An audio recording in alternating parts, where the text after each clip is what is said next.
ولی در یوتیوب من میبینم دویم پختن طعام ها را نشان میدن، تیار کردن سلات ها را نشان میدن و مثال هر هنری که داره این کسبه.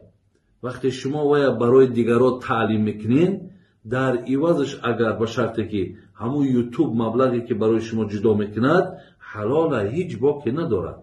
این یگان راه نادرست و راه مثال بگیم حرام نیست که شما از این چیز ترس داشته باشید. شما همچون همون هنری خودتان کسب خودتان که نشان میتین پس هیچ باکی ندارد.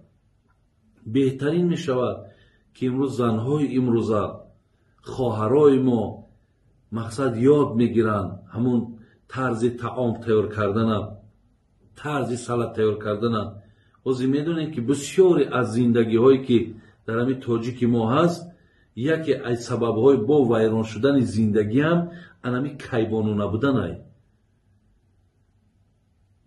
برای خواهرها و مادرای ما بسیار یک یاردم کلانه که در خانه ایستادگی اینترنت هم میکشاید، مثال هنر شما را می آموزه، پگاه در زندگیش با کار می آید.